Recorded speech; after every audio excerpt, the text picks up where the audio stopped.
Hey investors, let's talk real estate. Did you know that the rich and famous like to rent? Well, a lot of people didn't, but that's okay. That's what we're here to talk about today in this video. And also, we're going to talk about key elements and things to consider while you are renting to the rich and famous, okay? All right. So, as an investor, when dealing with luxury real estate, you want to understand your clientele, okay? You want to know the different avenues. You want to know why people are renting. You want to know the season. You want to know where they're renting these properties. And you want to know the times, locations. Also, you can get the best ROI, okay? So, one reason why the rich and famous love to rent is because it's versatility. Just plain out simple. It's just versatile, okay? Two, the flexibility due to the schedules that they have. Sometimes they need to be in a location for 1 month. Sometimes they need to be in a location for 2 months or 2 years. It gives them a nice flexibility. They like the lifestyle they offer. You know what I'm saying? So the rich and famous, that's the third one. The rich and famous love the lifestyle that comes with renting, okay? Four, consumer taste. And five, not having to take on certain responsibilities like a mortgage, insurance, dealing with having to insure their luxury jewelry within the house, having to deal with high risk features like gardens and waterfronts and pool systems and just the technology that comes with the luxury real estate. So they a lot of times just like to have the whole amenities but not the responsibilities, okay? So in order for you to be a luxury real estate investor, you need to take into consideration some key elements, okay? And this will allow you to have an advantage in the luxury real estate game as well as reduce some of the high risk that can come with it, okay? So the first one is knowing, excuse me, the first element is having high net worth renters, okay? And these people seek a nice, premium, quality, upscale property, okay? They love their nice shit, okay?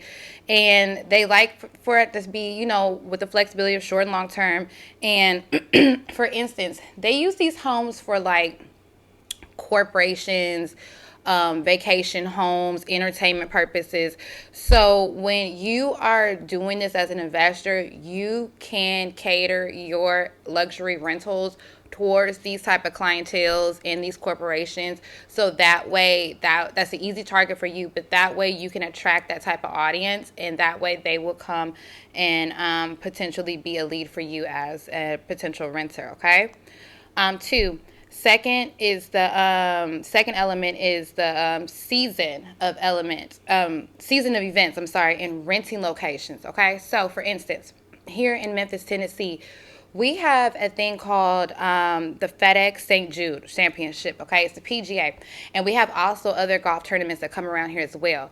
But within that, that brings a lot of tourism. That brings a lot of pop-up shops, a lot of different events, a lot of different type of clientele. They just built a Top Golf in the area as well, and that allows for when the golfers are not on the greens, they got a place to practice their shot as well. So within that, there are homes that, excuse me, guys, but there are homes that are in those areas that people are actually renting out, okay? And those are during a certain time of the season. So for instance, the FedEx St. Jude, that is between August 15th through 18th, okay? So if you are potentially trying to Airbnb or be one of those investors, that is the time that you already know you want to either black out for those type of clientele, okay? You want to make sure that you get those people booked up. You want to make sure that you know that that's going to be a busy time for you and you need to be available. That's going to be your season, okay? If you are catering towards those type of clientele, because like I said, it brings all types of tourism. It brings up all types of events. And sometimes those events, those people are even doing those in those luxury homes instead of the event venues. Some are there at the event venues as well, but also some are, private as well. So that is something to really to consider, okay? The third element which we kind of already touched bases on a little bit, but the flexibility of rental terms, okay?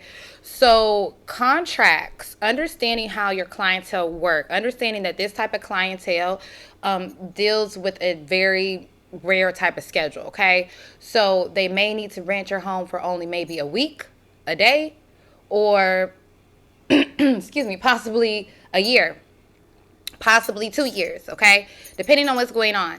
And they may just want to rent the home for the next 3 years for their vacation home for when they go to the Hamptons, okay, or they want to rent it for the next 5 years for when they come to whatever event that's in that area, or they want to just flat out rent it.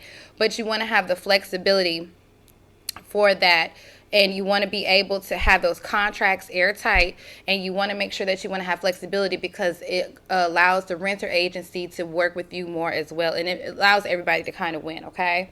So, like, for example, for that, film crew. When I was working at Fox Network as a construction buyer, okay, we had houses that we rented for 2 years at a time because they had to film at those houses. The seasons of that show was going on for 2 years. It was contract anticipated to go on for 2 years, so they had rented those homes for 2 years. When I was an on-site teacher for Peachtree Scene, they had homes that they rented for just 2 days. Some were like 2 weeks. But I know we had some sets where we were only on there for 2 days just because that's all they needed. And we worked year. I don't even know why I'm choking. We worked year round. We worked all day. So that's another thing too. Those type of homes, if you want to rent out your luxury homes to film crew, that's another way to get investment property, get an ROI on that. Also, entertainment crews, they rent out for their actual team members that are working. So for instance, my homegirl Cam, shout out to her. She actually worked for Black Ink Crew Chicago and did some stuff up in New York for HBO, okay? They set her up in housing, okay? They set her up with the Airbnbs with vouchers, so that way she had a place to stay because she's never been to some of these places. But however, because of the crew and the working, they rented those homes, they was able to stay there. Same thing with my god sister Gee, very heavy in entertainment, and all the way from helping to produce from Soul Train Awards to Love and Hip Hop, just all type of stuff. I'm not even going to go on her resume. Oh my gosh. But I know one time when she went to India, she had to go stay in India. And the film crew, production crew, they paid investors for their properties so the people can have a place to stay in India because they didn't know where to stay in India. So they had that. So if you're looking at it on both sides, you can make money from either the crew side or from the crew filming.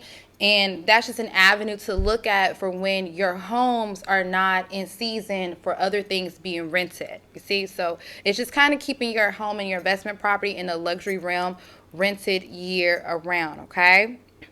And these people are wanting to stay in nice places, so that's why they don't mind. And they also want to group people together, so they don't mind renting a mansion with 10 bedrooms in it because they got 10 people staying there, and it's more than 10 people on the crew. But if 10 people can get a bed and bath in a mansion, it's cheaper for them. So yeah, that's one thing to look at. Excuse me. The fourth element is confidentiality, privacy, security, and discretion. Okay, that is a main focal point in legal compliance. Okay, guys, I cannot stress this enough, and just in general in real estate, but security, the legal compliance, the confidentiality, okay? That is a big thing. You're not just dealing with, for instance, movie stars, but you're dealing with people who are politicians, people who are literally kings, princesses from other places. You know, these are actually high influential people, and they come in because they are from another country and they want to be able to stay in a nice area that wherever event is going on, they want to stay there. So for instance, like Kentucky, okay, the Kentucky Derby, Churchill Down in the second quarter even announced that they made $890 million. Just that was in the second quarter for that, whatever. But the Kentucky Derby brings in so much clientele, and they bring in multi-billion-dollar clientele. Okay. I'm talking people who own UAE. Okay. those type of people. And the reason why that brings people down in that area is because they need those equestrian states. They need those stables and those luxury homes around the Kentucky Derby, the security, all of that. Those people are shipping their assets over here. And so they need that confidentiality. They don't need everybody in the public knowing where they're staying or what's going on.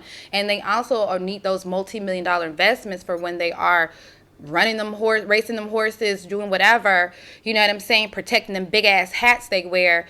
They need that privacy, okay? They want to know that their shit is secured and that they can access the security if they need to add more security, things like that. You know, they want to make sure that things are in compliance as well, that they don't have no hiccups when it's coming to them. You know, they want to make sure that they are safe, okay? Because you are talking about billions and billions of dollars that are coming in and cycling in, especially if you get one event like the Kentucky Derby. Let's just say you just do that one time a year, and because of how much money it is and how much people are willing to pay for these properties that are on these nice locations, baby, shit, you finna get some money, okay? You finna get paid. But you want to make sure that they are secure because these people are using their assets for a cycle of expansion, and they also don't want to get flat out robbed, okay? They don't want they shit just messed up, you know? They want their privacy. They want to be able to be secure and feel safe and move freely and operate, okay? And that's one thing you need to make sure you emphasize and provide. All right. So the fifth element, which all of this, okay, what I just said before, but the fifth element that leads you into your reputation as an investor. Okay, so as an investor, you want to make sure your name is good, okay? You don't want no faulty shit. Now, I know everybody got blood on their hands and stuff going on, but I'm just saying, you want to make sure as an investor that you are showing yourself in a professional manner, okay? Because you're going to be dealing with celebrity brokers. You're going to be dealing with high-end publications, exclusive listings, all types of things, okay? And these professionals want to know that you can handle this type of business, okay? This is how you're going to expand your dollars, how they're going to expand their dollars, how the clientele is going to expand their dollar. It's a win-win-win all the way around. This is going to keep you in their network. This is going to keep you competitive. This is going to keep you qualified. It's going to keep your name in the game. You know, it's going to keep you where you're going to be able to continue to operate. And that's what you really want to do, is make sure that you keep your reputation, your name clean. And if shit does happen, things arise, make sure you address it publicly and move on, okay? But do what you need to do to keep your reputation looking good, okay? And with all that being said, as an investor, with all these elements, first of all, make sure your contracts are all airtight. That's one big major thing. Make sure your contracts are always airtight. That makes it easier for the renter agency. That makes it easier for you and your clientele, okay? Make sure you use a high-end concierge service. Make sure you got security to get their assets. And make sure, like I said, with the insurance, it's protecting you as well. It's protecting if something happens to them or anything that's on that property while they're there. So make sure you have that insurance there as well. Make sure you also do your staging correctly, guys. Do not have no Dracula ass looking mansion unless that's the theme. Unless you are theming that and saying you come into Dracula house and we finna play Count Night or whoever and Vampires of the Dark, fine, fuck it, whatever.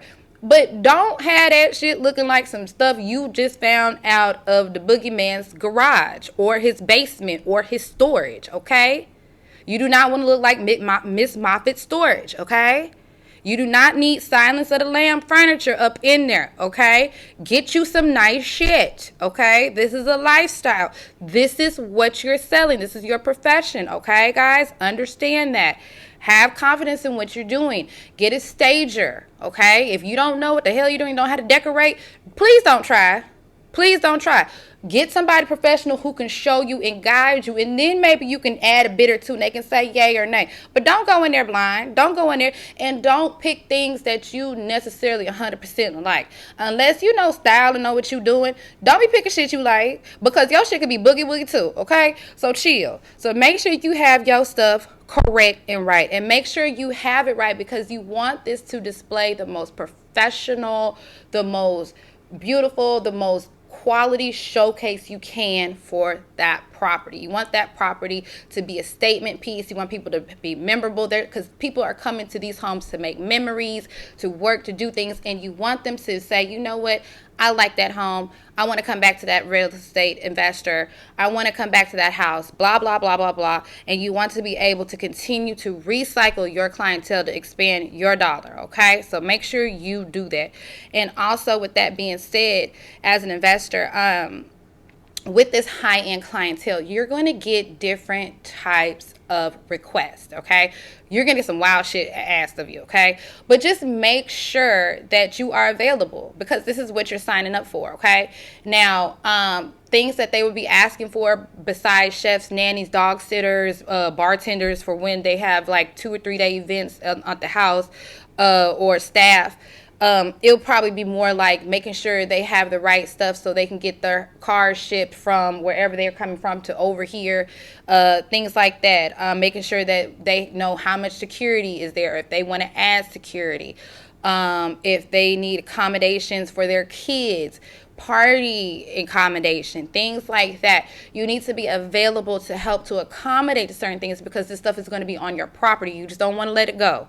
You want to always stay in control, okay? And you want to be accommodating to these people, okay? Because they are needing this shit so they can do what they need to do, okay? So make sure that you are accommodating and that you are understanding these requests, okay?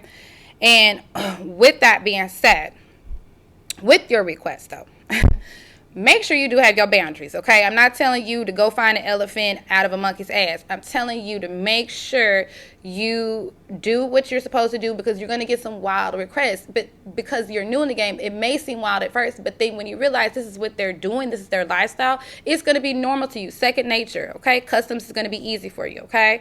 Making sure paperwork is right, okay? But also have your boundaries as well, okay? A lot of these clientels can get out of hand. A lot of these people are crazy. A lot of these people have stuff going on and they doing weird stuff that you not may agree with, or whatever, some type of cult thing going on. I don't know. But whatever it is, if it's something that doesn't align with what you are wanting to do as a landlord, or somebody who is renting to these famous clientele and the rich clientele, you want to make sure that you, and it's okay, you can blacklist these people, okay? You can tell the agency, hey, this didn't work out with me and this client. Don't put them back on my list, or I don't want to be on their list, and blah, blah, blah, blah, blah. But we can work with this and that. You know what I'm saying? You can blacklist clientele, and you can make sure that you are respectful of your request and vice versa, because they have to still respect your property. They cannot just come over there just doing what they doing, okay? So make sure that you are fair to even yourself to what requests that you are doing as well, okay? Because you are the one in control. You are the investor. This is your property. This is your stuff, and you're the one in control. And you want to make sure that you're doing the best to accomplish your goals and your investment, and to get your ROI, and as well as be a service to the rich and famous as well, okay? All right. So, all right, guys. All right, investors, I hope you enjoyed this video. I know it was a mouthful. I know I probably could have, broken up any little part, but let me know if there's any part that you want me to talk more about. But that's basically a big overview picture and gist of it, okay? But yeah, it's your favorite money muse. Make sure you like, subscribe, hit that bell button if you have not already done so. Comment below rich and famous, okay? Comment below Rich loves to rent, whichever one. Comment with which one of those, okay? To let me know you watched to the full video. Also, show some love by donating to the channel. The link is in my description. Guys, remember that your overall goal is always to expand your dollar, okay? Get your money to the bank. Make sure you keep it clean, keep it safe. Never give up, guys. Always invest wisely. Keep going. Make sure you do things that are allowing you to execute every day, okay? Make sure you take those risks, guys, because those are always important as well. Stay educated, because education is profit in the real estate game, all right? Never be scared, though, guys. And as always, happy investing, okay? Mwah.